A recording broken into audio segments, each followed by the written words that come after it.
Hola, soy Carmen, una madre trabajadora de 40 y tantos años, que vive en Getafe y cría a un hijo adolescente que está en la ESO. Trabajo en una pyme desde hace más de 10 años. Los fines de semana, mi mayor placer es pasear con mi hijo o ponerme al día con las series que tengo pendientes. Aunque parezca una vida perfectamente normal, he tenido que superar muchas dificultades para llegar a esta tranquilidad. La verdad es que me divorcié cuando mi hijo acababa de empezar la primaria. Mi exmarido se había hundido en la ludopatía, hasta el punto de que los acreedores venían a llamar a nuestra puerta, y éramos amenazados por prestamistas. Me di cuenta de que no podía seguir así. Desde entonces nunca más he soñado con tener pareja o volver a casarme. Entre cuidar de un hijo pequeño y trabajar para mantenernos, mi corazón se cerró. Sin embargo, hace poco conocí a un hombre que hizo tambalear esa convicción, y cuando ya soñaba con una nueva vida a su lado, descubrí, por pura casualidad, una verdad terrible. A partir de ahora, voy a compartir la historia inimaginable que viví. Probablemente os quedaréis con la boca abierta pensando cómo es posible que algo así ocurra en el mundo. Sea lo que sea que estéis imaginando, el impacto será sin duda mayor, así que os pido que os preparéis y me escuchéis con atención. Conocí a ese hombre a través del trabajo. Era empleado de una empresa proveedora de la nuestra. Se llamaba Javier García y era soltero. La primera impresión fue la de un hombre normal, pero hablaba de una forma muy suave. Explicaba las cosas del trabajo con calma, y si yo tenía alguna duda, respondía con toda la paciencia y amabilidad, sin mostrar jamás fastidio. Por eso, al principio, solo pensé que era un buen profesional. Sin embargo, extrañamente, empezó a sacar temas de conversación de carácter más personal. Carmen, ¿vas a hacer horas extra hoy? ¿Quieres que te traiga un café? Si tienes tiempo, me gustaría ir a cenar contigo un día de estos. Conozco muchos restaurantes buenos. Sinceramente, me sentí abrumada. Yo era una mujer divorciada con un hijo adolescente y, para colmo, 2 años mayor que él. ¿Qué quería de mí? Por eso, un día, para aclarar las cosas, le pregunté: Javier, tú sabes que tengo un hijo, ¿verdad? Él sonrió y respondió: claro que lo sé.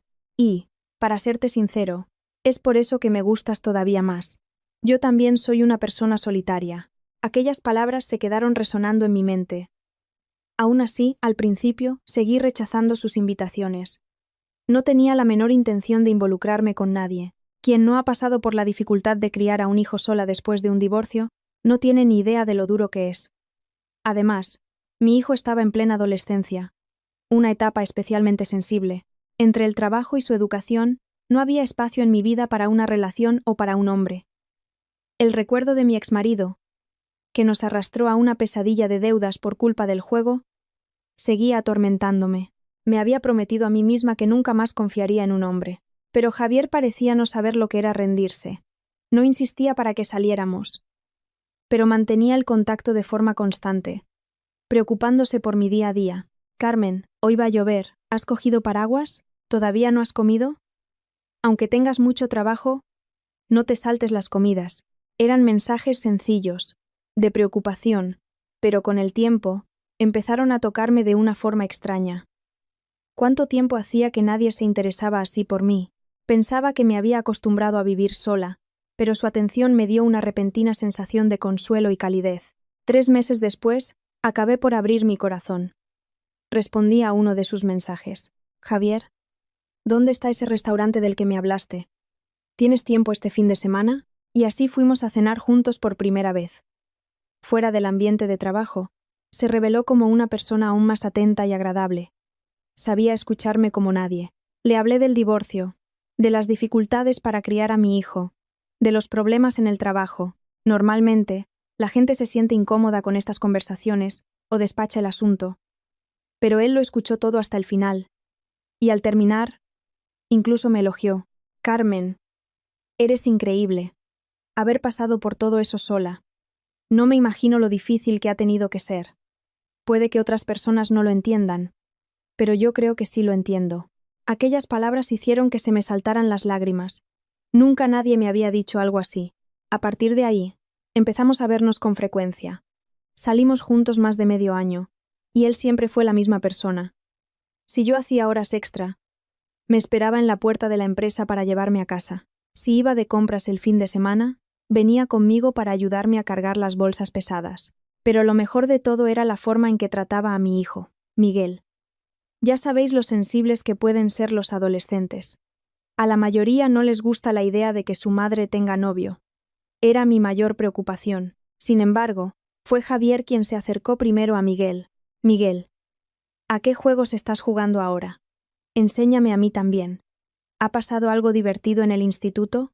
¿Te llevas bien con tus amigos? Al principio Miguel estaba claramente receloso. Respondía con monosílabos y evitaba el contacto visual.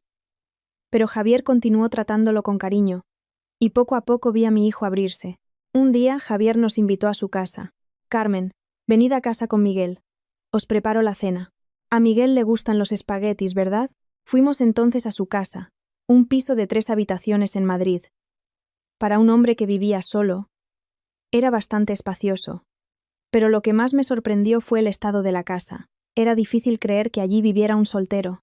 Estaba todo impecablemente limpio. El fregadero no tenía ni una sola marca de agua. El baño brillaba y todo estaba perfectamente ordenado. Mi hijo también miraba todo con los ojos muy abiertos. Ese día, Javier nos preparó los espaguetis. Estaban mucho más buenos que los de muchos restaurantes.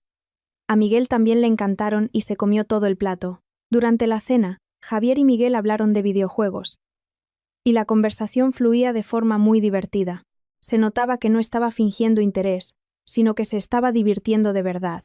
De vuelta a casa, Miguel me dijo algo que me dejó tranquila. Mamá, por mí, te puedes casar con Javier.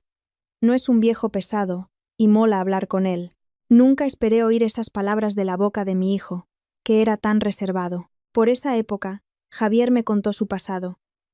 Estábamos cenando cuando, de repente, su expresión se ensombreció y empezó a hablar con dificultad. Carmen, hay una cosa que nunca te he contado. ¿El qué?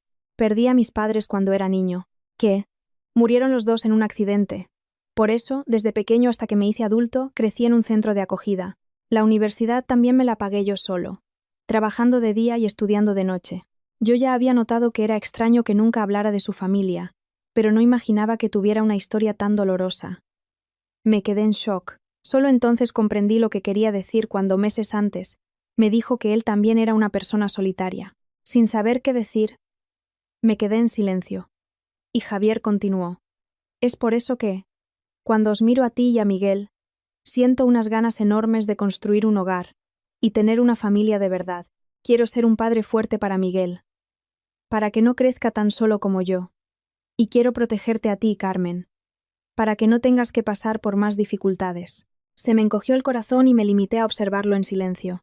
Él me sonrió y dijo, Carmen, si te preocupa que nunca haya estado casado, no pienses en eso. No tengo padres que se opongan a nuestro matrimonio. Si nosotros dos queremos, nadie nos impedirá ser una familia. Aquellas palabras, más que alegrarme, me dejaron con el corazón encogido. Este hombre está aún más solo que yo. Sin padres, sin hermanos. Ha luchado solo para llegar a donde está. Ahora quiero ser yo quien le dé un poco de paz. Con este pensamiento decidí que quería curar las heridas de Javier. Así, decidí casarme. Hablé abiertamente con mi hijo sobre mi decisión. Miguel pensó un momento. Se encogió de hombros y dijo, si eso te hace feliz, mamá. Por mí está bien. La madurez de mi hijo casi me hizo llorar. A partir de ahí, empecé a preparar mi nuevo comienzo, soñando otra vez con la felicidad. Sin embargo, un día, mientras estábamos inmersos en los preparativos de la boda, sucedió algo totalmente inesperado. Estábamos cenando en casa de mi futuro marido. Mientras Javier fue al baño, su móvil recibió un mensaje. Yo no soy de las que cotillean los móviles de los demás, pero, aquel día, extrañamente, el contenido del mensaje en la pantalla me llamó la atención. Era breve. Mamá, productos básicos entregados. Pago de este mes pendiente. Aquellas 2 frases cortas despertaron en mí una fuerte sospecha. Mamá, ¿un hombre cuyos padres habían muerto en la infancia? Mi corazón dio un vuelco y empezó a latir desbocadamente. En ese momento, mi novio salió del baño. Intenté parecer natural y dije, Javier, parece que te ha llegado un mensaje. Ah, ¿sí? ¿Quién era? No he visto, solo he oído el sonido. Por alguna razón, sentí que debía fingir que no había leído el mensaje. Pero, al coger el móvil con una expresión tranquila, Su rostro se endureció al instante. Fue por una fracción de segundo, pero no me perdí ese cambio. Intenté mantener un tono indiferente y pregunté: ¿quién era? Algo importante. Ah, no, es del trabajo. Un colega. Ah, vale, respondí con naturalidad, pero mi corazón seguía martilleando. Había visto claramente el contenido del mensaje, pero él se estaba inventando una excusa que no tenía nada que ver, y lo hizo sin siquiera pestañear. Aquella noche cenamos, hablamos de la boda y volví a casa. Pero una parte de mí seguía inquieta.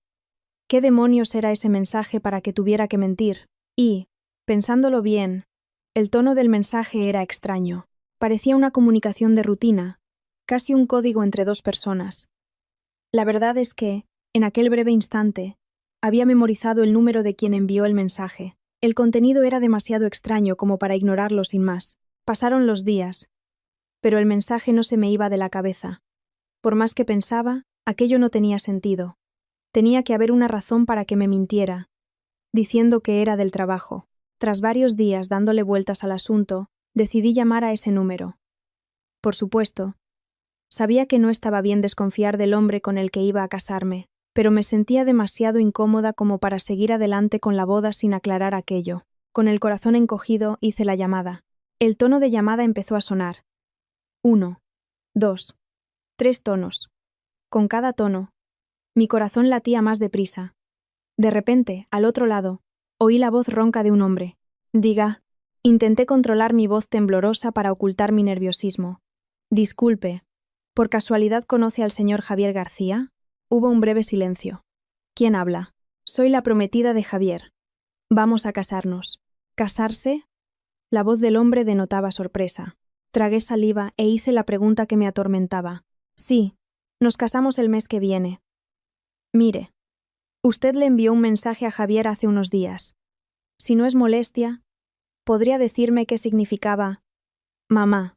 ¿Productos básicos? ¿Se refería a la madre de Javier? Al otro lado, en lugar de una respuesta clara, solo oí su respiración. Mire, yo no sé nada. Si tiene dudas, pregúntele directamente a Javier. Por favor, no me diga eso. Es que el asunto de sus padres es delicado. La madre de Javier. ¿Está viva? Ya le he dicho que no sé nada. A mí me pagan por hacer entregas, eso es todo. ¿Entregas? ¿Entregas de qué? ¿Y a dónde? El hombre, dándose cuenta de que había hablado de más, elevó el tono de voz. Mire, ya he dicho que no tengo nada que decirle. Pregúntele a Javier. Y me colgó el teléfono. Me quedé mirando la pantalla oscura durante un buen rato. ¿Entregas? ¿Qué entregaba y a dónde? ¿Y por qué se había puesto tan nervioso? Era obvio que estaba ocultando algo. A partir de ese día, no pude dormir bien. Faltaban solo 2 semanas para la boda, y había descubierto un secreto perturbador sobre mi prometido. Mi paz había desaparecido. Pero, cuando estaba con él, no tenía el valor de enfrentarme a él. Si estaba ocultando la verdad a propósito, yo tendría que fingir que no sabía nada para poder descubrir algo. Si él se enteraba de que yo sospechaba, podría destruir cualquier prueba. En ese momento un pensamiento me asustó. ¿Y si el hombre con el que hablé le contaba a mi novio sobre mi llamada? Afortunadamente, parece que eso no ocurrió. Por lo que entendí, él tampoco quería que Javier supiera que había hablado sobre las entregas. Finalmente, después de mucho pensar, decidí que tenía que descubrir el secreto por mí misma. Así, unos días después, con la excusa de que necesitaba tomar medidas en la habitación de mi hijo para unos muebles nuevos, volví a casa de mi prometido. Mientras Javier se duchaba, empecé a revolver los cajones del dormitorio y los del escritorio del despacho. Mis manos temblaban muchísimo. Me sentía como una ladrona. Sabía que no debería estar haciendo aquello en la casa del hombre con el que iba a casarme, pero no podía parar hasta encontrar una pista. En el dormitorio no encontré nada, pero al abrir un cajón del escritorio en el despacho, vi una carpeta con documentos, papeles de seguros, la documentación del coche y extractos bancarios. Conteniendo la respiración, empecé a analizar los extractos. Fue entonces cuando descubrí algo extraño. Todos los meses había una transferencia de 400 euros a un tal Manuel Sánchez. La misma cantidad, transferida religiosamente todos los meses, desde hacía más de 2 años. Manuel Sánchez. ¿Quién era este hombre? Sería la persona que envió el mensaje. 400 euros al mes durante 2 años era una cantidad considerable, mucho más de 10.000 euros. ¿Quién era él para recibir tanto dinero de forma continua? En ese momento, el sonido del agua en la ducha se detuvo. Me apresuré a poner los papeles en su sitio y salí del despacho. Me senté en el sofá y encendí la televisión, intentando parecer lo más natural posible. Mi novio salió del baño, secándose el pelo mojado con una toalla, y preguntó: «Carmen, ¿qué has estado haciendo?» Nada, solo estaba viendo la tele. «Me apetece un café». «¿Me haces uno, Javier?» Sonreí, intentando parecer la de siempre. Pero, por dentro, mi corazón parecía que iba a estallar. Está ocultando algo, y tengo que descubrir qué es. No puedo casarme sin saber la verdad. Este pensamiento martilleaba en mi cabeza. En los días que siguieron, continué representando el papel de novia feliz e ignorante. Me encontraba con Javier. Sonreía, y seguíamos con los preparativos de la boda. Reservamos el restaurante. Elegí el vestido. Fijamos la fecha para la sesión de fotos. Aunque yo ya había estado casada, para Javier era la primera vez, y quería que tuviéramos una ceremonia bonita, aunque fuera sencilla. Mi prometido seguía siendo cariñoso conmigo, pero para mí, su cariño ya no parecía el mismo. Cada vez que sonreía yo pensaba: ¿qué habrá detrás de esa sonrisa? El nombre Manuel Sánchez que vi en el extracto bancario no se me iba de la cabeza. Los 400 euros mensuales y el mensaje misterioso eran piezas de un rompecabezas que, juntas, formarían una imagen completa. Lo sentía. Intenté resolver la situación sola. Volví a llamar al número del mensaje, pero esta vez nadie contestó. Me sentía completamente perdida. Tras varios días de angustia, me di cuenta de que no podría hacer esto sola. Por eso, sin otra opción, llamé a mi primo. Santiago. Santiago trabajaba en la Policía Nacional, en una comisaría fuera de Madrid. Crecimos juntos en el mismo barrio, por lo que era más como un hermano para mí que un primo. Cuando me divorcié, Santiago fue el primero en aparecer para ayudarme con la mudanza. Y cuando mi exmarido aparecía para montar escándalos, era Santiago quien venía a resolver la situación. Con la desesperación de quien se aferra a una última esperanza, le llamé: «Santiago, ¿puedes ayudar a tu prima? ¿Qué pasa? ¿Ha ocurrido algo? ¿Ha sido el ludópata ese que ha vuelto a aparecer?» «No. No es eso. Es algo complicado.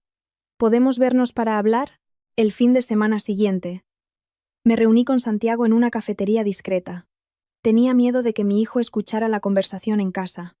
Le conté todo a mi primo, que me escuchaba con expresión preocupada, el mensaje en el móvil de Javier, la reacción nerviosa del hombre cuando le llamé, las transferencias mensuales, de 400 euros que encontré en los extractos.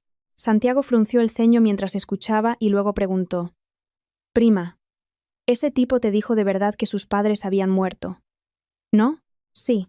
Dijo que murieron en un accidente cuando él era pequeño y que creció en un centro de acogida. Pero el mensaje decía claramente productos básicos de mamá. Y él envía 400 euros todos los meses a una persona específica». Yo asentí con la cabeza. «Sí, y desde hace más de 2 años». Santiago suspiró. «Prima, ¿quieres que sea sincero? Por mi experiencia, esto no huele nada bien». Tragué saliva y pregunté: «¿Qué crees que puede ser?» «Todavía no lo sé. Pero tenemos que investigar. Déjame empezar por averiguar quién es ese Manuel Sánchez». Unos días después, mi primo me llamó. Su voz era grave. «Prima, creo que he encontrado al tal Manuel Sánchez. He conseguido localizarlo a través del número de móvil». «¿En serio? ¿Quién es?» «Es un pescador, dueño de un barco, de unos 50 y tantos años. Su dirección está en la zona de la Costa de la Luz, en Huelva». «¿Dueño de un barco de pesca?» «Sí. Creo que tenemos que hablar con él para averiguar algo más. Por eso te estoy llamando. ¿Quieres venir conmigo?» «¿Qué? ¿Ir a hablar con él en persona?» Dudé por un momento. Un miedo repentino se apoderó de mí. ¿Y si era mejor dejar las cosas como estaban? ¿Y si estaba removiendo algo que no debía? Pero, al mismo tiempo, estaba segura de que no podría subir al altar sin saber la verdad. Apreté los puños y respondí: «Sí, de acuerdo. Voy». «Perdona que te pida esto, sé que estás ocupado, Santiago». «No digas eso, prima. Estamos hablando de tu boda.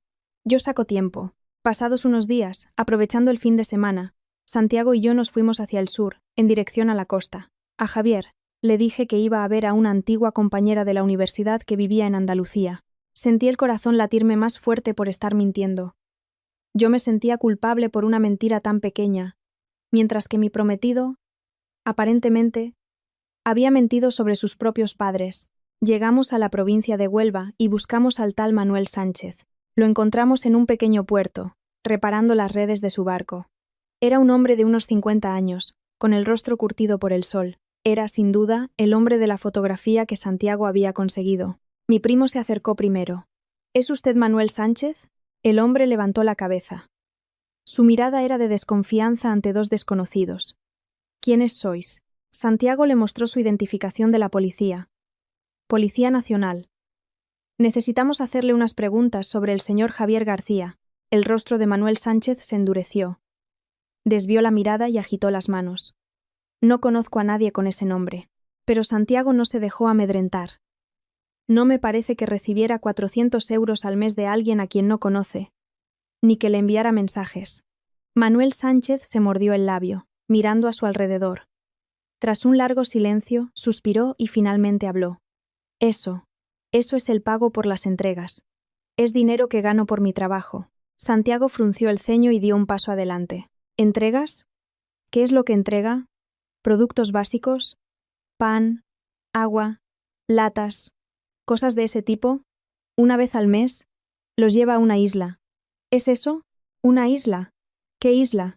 Manuel Sánchez suspiró profundamente y señaló con la barbilla en dirección al mar. Es una isla ahí enfrente. Se tarda un buen rato en barco. Es una isla desierta. No vive nadie allí. Si no vive nadie allí, ¿por qué lleva productos básicos? Aturullado por la pregunta, Manuel Sánchez dudó, y luego dijo con dificultad. Mire, no puedo decir nada más. Yo no he hecho nada malo. Solo hago lo que me mandan y recibo el dinero. Empezó a retroceder, pero Santiago cambió de expresión y comenzó a hablarle de forma más suave. Señor Sánchez, nadie está diciendo que la culpa sea suya. Solo queremos saber quién le pidió que hiciera eso y por qué. Si coopera con nosotros, no tendrá problemas. Las palabras de mi primo parecieron surtir efecto. El hombre miró a su alrededor, ansioso, y finalmente abrió la boca. En esa isla hay una señora mayor. Él me dijo que le llevara agua y comida una vez al mes. El señor Javier solo me dijo que era su madre. En cuanto dijo esto, grité, horrorizada. ¿La madre? Entonces, la madre de Javier está viva de verdad. ¿Y en una isla desierta? Mire, yo no sé nada más. Sentí que las piernas me flaqueaban y me mareé, pero Santiago me sostuvo. Mi primo me miró, preocupado, y luego se volvió hacia el hombre. ¿Y por qué está esa señora allí? La isla está desierta, como ha dicho. Manuel Sánchez, evitando la mirada de mi primo, respondió. Sí. Hace unos años todavía vivían allí unas pocas familias de ancianos, pero fueron muriendo o sus hijos se los llevaron por la edad y la enfermedad. La isla está abandonada desde hace más de 5 años. Hay muchas islas así por esta zona. Entonces, ¿por qué han dejado a una anciana sola en una isla así? Y llevarle provisiones solo una vez al mes es inhumano. Santiago, sin poder contenerse, levantó la voz. El hombre respondió, temblando. Yo no sé los detalles. El señor Javier me dijo que la madre no estaba bien de salud, que necesitaba estar en un sitio tranquilo para recuperarse. Dijo que tenía problemas mentales graves, que incluso intentaba hacer daño a la gente, y que ya la habían echado de varios hospitales psiquiátricos. Dijo que no tuvo otra opción que aislarla. Santiago se rió, incrédulo. ¿Qué? ¿Y usted se creyó esa historia? ¿Y consintió que una anciana se quedara abandonada en una isla desierta? Si su hijo lo decía. ¿Qué iba a hacer yo? Yo solo hago mi trabajo. Y recibo mi dinero. Santiago preguntó, con una voz gélida. ¿Ha visto a la señora personalmente? A veces. Hay veces que solo dejo las cosas y me voy. Cuando hace buen tiempo, a veces está fuera y la veo. ¿Y qué aspecto tenía? Ante esta pregunta, Manuel Sánchez se calló.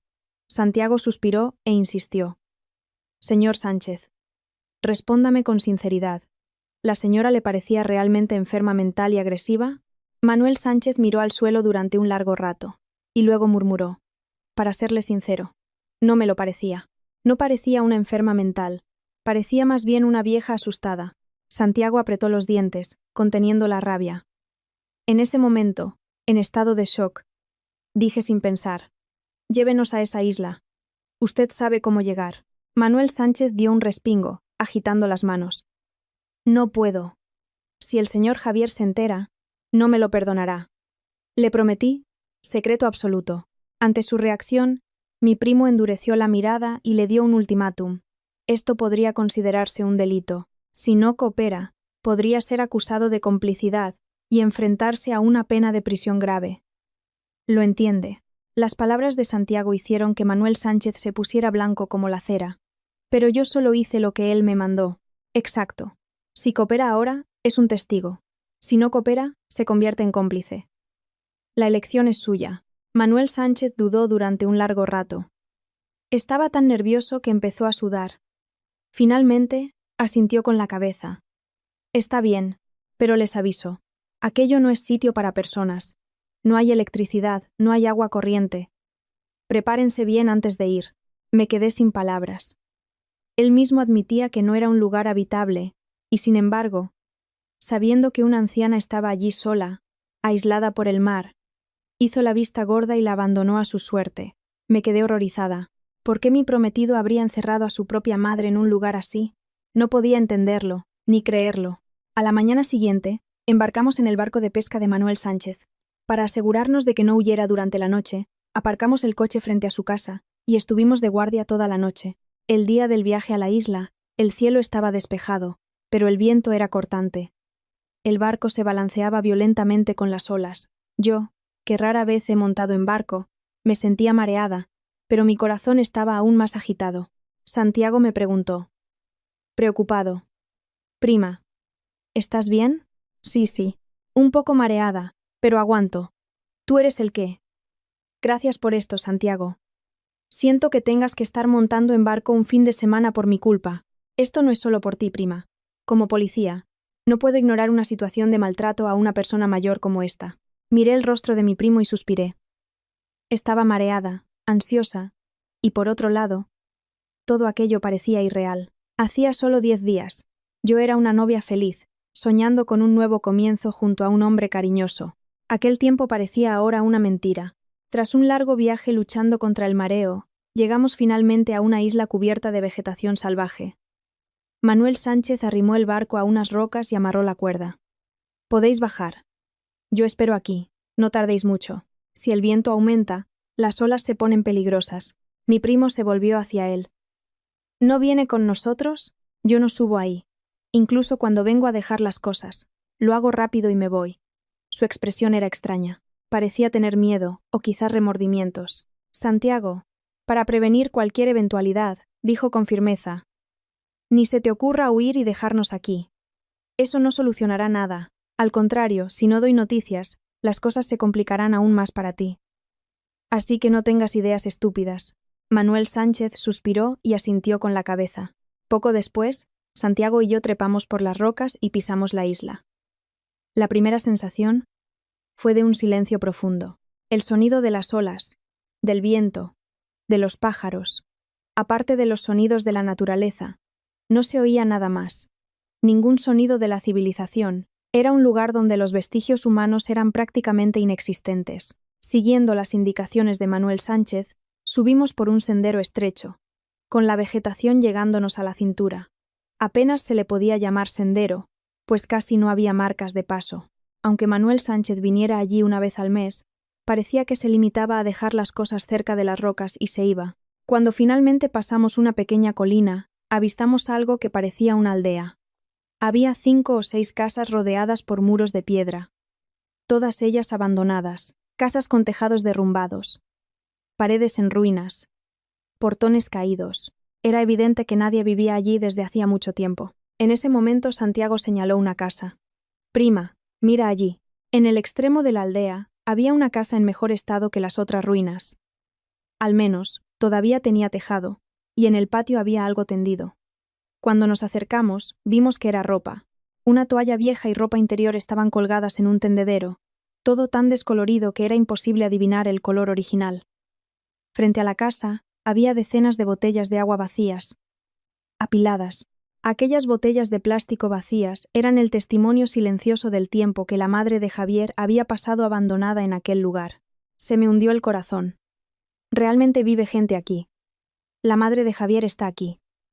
Santiago entró con cuidado en la propiedad y llamó a la puerta de madera. ¿Hay alguien, señora? No hubo respuesta. Llamó otra vez. Señora, sabemos que está ahí dentro. Hemos venido a ayudarla. ¿Podemos abrir la puerta? Oímos un pequeño ruido dentro. Y después, el sonido de algo arrastrándose por el suelo. Parecía el sonido de unos pies arrastrándose. Solo de oírlo, sentí un escalofrío. Minutos después, la puerta chirrió y se abrió una pequeña rendija. Por esa rendija apareció un rostro. En ese momento, me quedé helada. Era una mujer, de unos 70 años aparentes, pero su aspecto era tan impactante que me quedé con la boca abierta. El cuerpo era esquelético, el pelo enmarañado y sucio, la ropa rota y gastada. Iba descalza, y las uñas de los pies, largas, se curvaban hacia adentro. El rostro no tenía color, solo los pómulos salientes, pareciendo una calavera. Pero lo que más me impresionó fue su expresión, la de un animal asustado, aterrorizado. Intenté controlar mi voz temblorosa y pregunté: «Disculpe, ¿conoce a una persona llamada Javier García?» La reacción de la señora fue inesperada. Apenas terminé la frase. Juntó las manos y se arrodilló en el suelo. Empezó a golpearse la frente contra el suelo y a suplicar: «Perdón, perdón, por favor, sálvenme». Mi primo y yo nos quedamos tan impactados que no pudimos decir nada. La señora seguía postrándose, temblando de la cabeza a los pies. «¿Os ha mandado Javier? ¿Os ha mandado para matarme? Pido perdón. Por favor, no me matéis». Su miedo era tan grande que se oía el sonido de sus dientes castañeteando. Santiago también parecía profundamente conmocionado. Él, que en su trabajo como inspector ya debía de haber visto de todo, tenía una expresión de puro horror en el rostro. Corrí a arrodillarme frente a ella. «No, señora, no es nada de eso. No nos ha mandado Javier. No hemos venido a hacerle daño». Al oír mi grito, la señora pareció recuperar un poco la lucidez y levantó la cabeza lentamente. Me miró con el rostro cubierto de lágrimas. Sus ojos, llenos de desconfianza, parecían evaluar si podían confiar en nosotros. «¿De verdad que no os ha mandado Javier?» «No, no nos ha mandado él. Este hombre de aquí es de la policía. Hemos venido a ayudarla».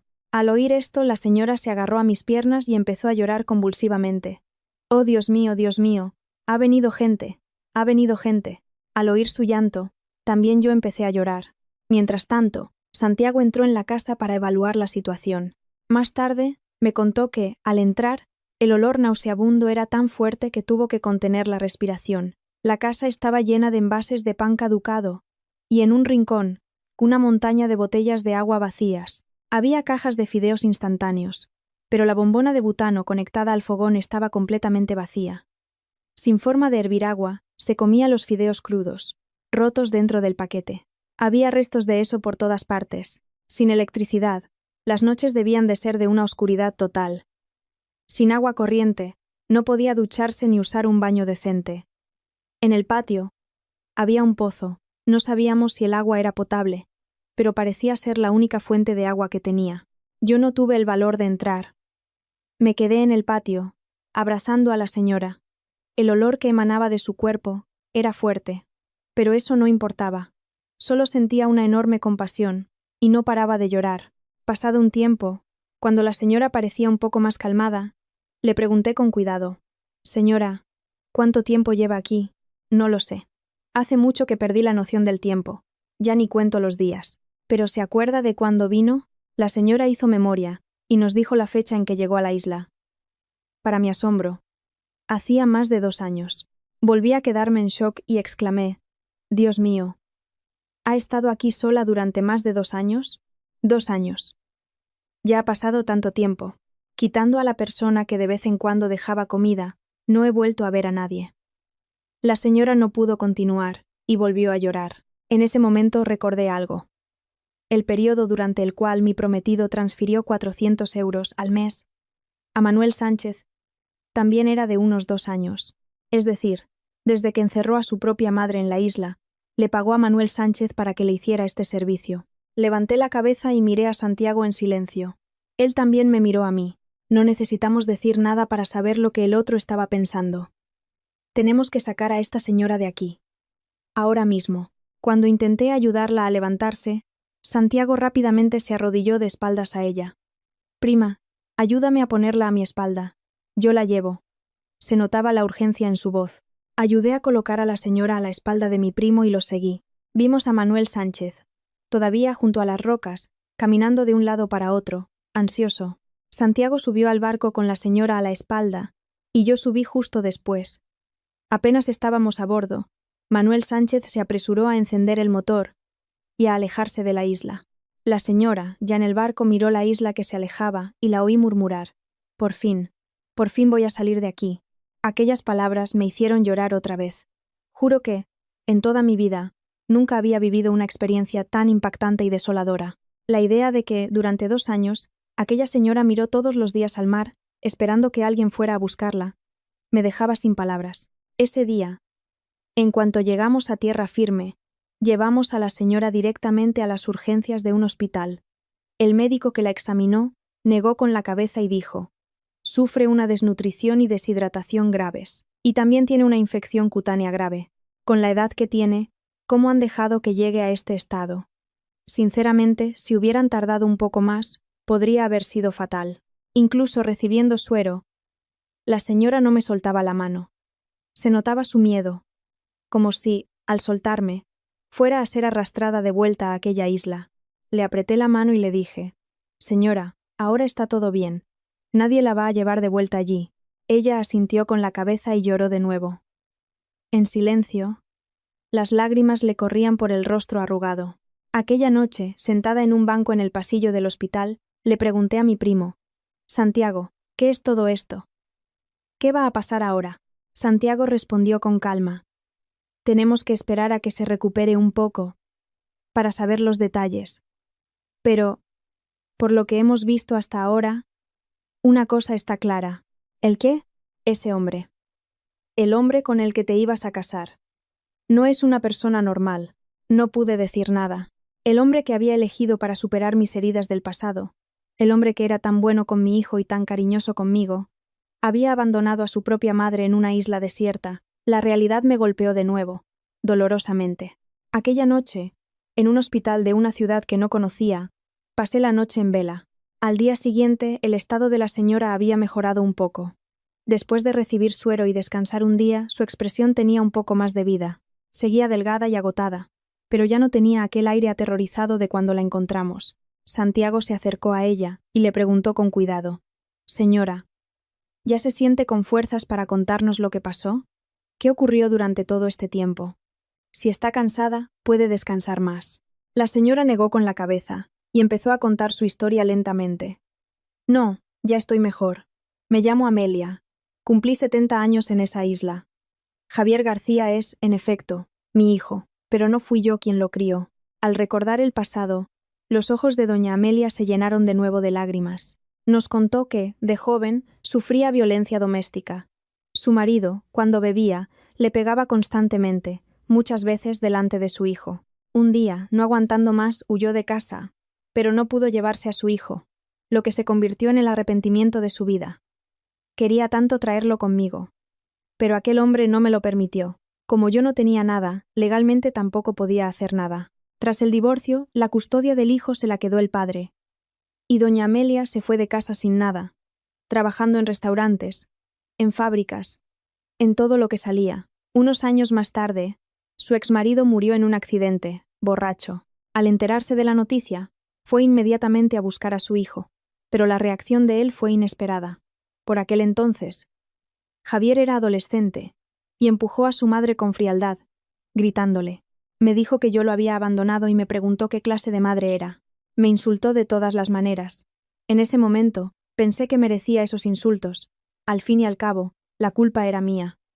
¿Qué excusas puede tener una madre que abandona a un hijo? El joven Javier rechazó a su madre y se fue voluntariamente a un centro de acogida.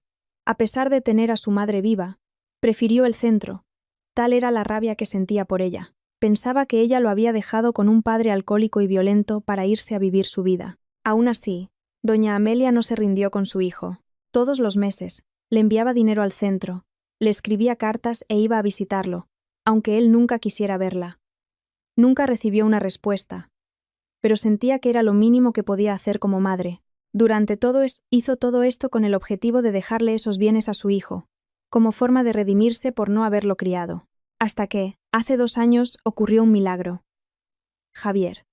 Javier vino a buscarme por voluntad propia. Él, que nunca me había dirigido una mirada, de repente se arrodilló ante mí.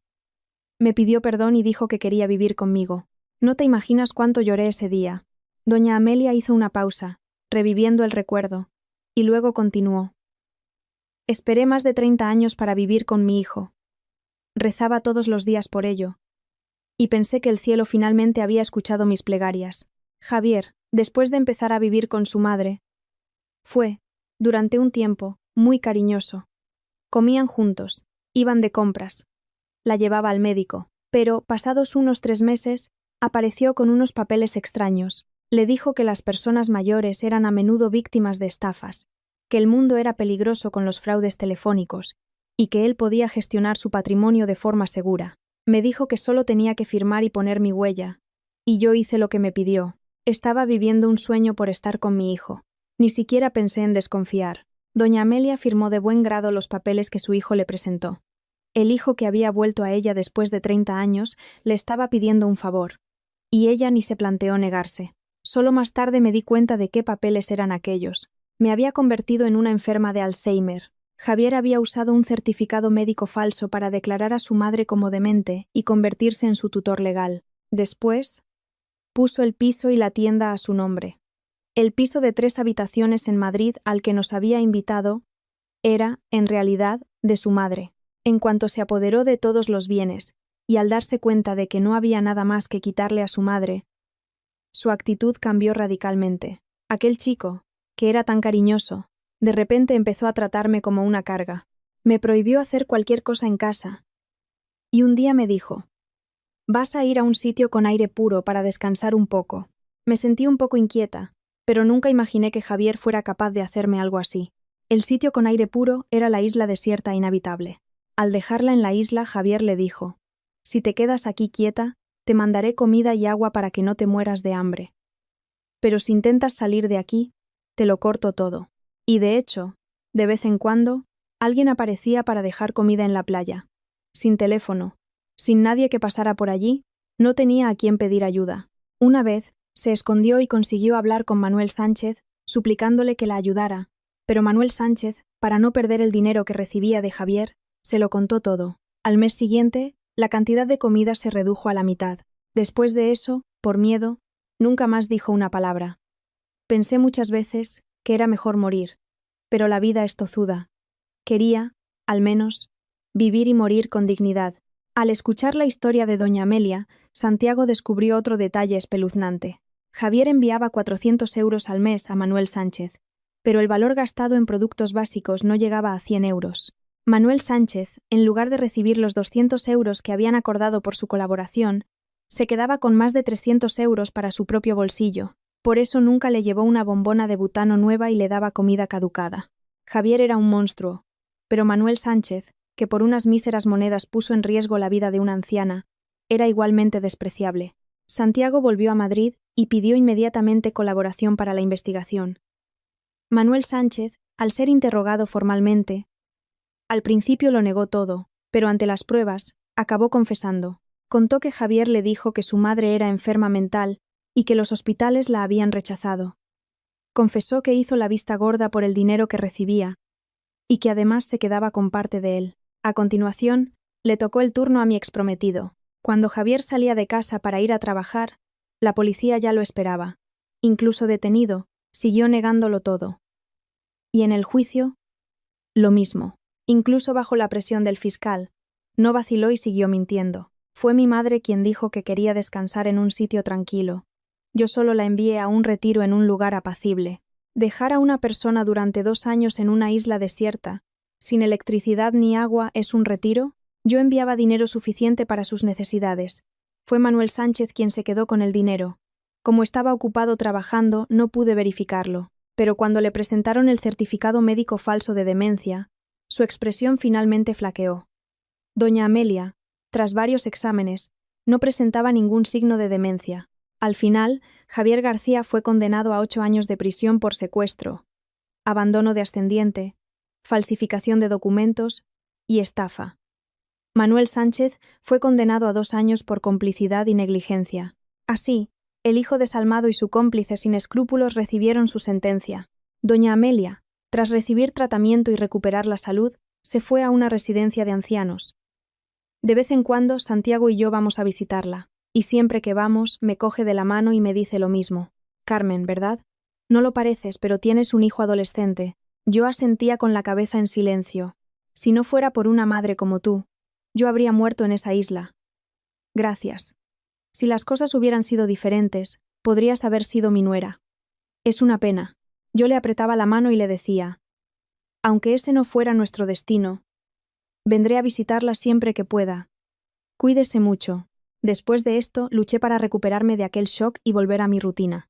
Me había visto envuelta en un torbellino de acontecimientos a pocas semanas de mi boda. Un día, cuando finalmente empezaba a sentirme más tranquila, recibí una llamada inesperada. Javier, el hombre que un día fue mi prometido, había pedido verme en la prisión. Sinceramente, no quería ir. Solo de pensar en verle la cara, sentía un escalofrío. Pero, por otro lado, quería oír de su boca el porqué de todo aquello. Tras mucho dudar, decidí ir. Al otro lado del cristal estaba Javier. Vestía el uniforme de la prisión. Pero su expresión era sorprendentemente tranquila. Fui directa al grano. ¿Por qué lo hiciste? ¿Cómo pudiste hacerle eso a tu madre y luego, con la mayor naturalidad, pensar en construir una familia en esa casa? Javier sonrió de lado. ¿Por qué? ¿Crees que a esa mujer se la puede llamar madre? Me abandonó, siendo un niño, con un alcohólico violento para irse a vivir su vida. Eso no es una madre. Yo no he hecho nada malo. Ella me abandonó primero. Yo solo hice lo mismo. Así estamos en paz, Javier. Hasta el final, no admitió su culpa. Me di cuenta de que no había nada más que decir. Suspiré y me levanté para irme. Mientras me alejaba, dijo, pero lo que sentía por ti, Carmen, era de verdad. Y de verdad quería ser un buen padre para Miguel.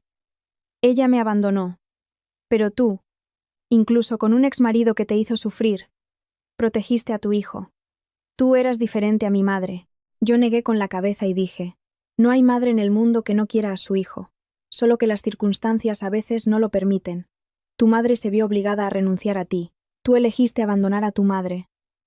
Son cosas incomparables. Si no quieres arrepentirte, no te arrepientas. Vive el resto de tu vida negando el amor de tu madre. Ese será tu mayor castigo. De vuelta recibí una llamada de mi hijo. En ese momento sentí una gratitud inmensa por esa llamada. Claro que, en una familia, a veces hay malentendidos y discusiones, pero si hay confianza y amor, siempre es posible recuperar la felicidad del día a día. Por eso, si en este momento sentís algún resentimiento o distancia hacia vuestra familia, no dudéis, dad el primer paso. Con esta experiencia, me di cuenta de forma visceral de lo valioso que es poder amar y ser amado por nuestra familia. Espero que todos los que habéis escuchado esta historia tengáis un día tranquilo, en el seno de un hogar feliz. Me despido ahora. Gracias a todos por haberme escuchado.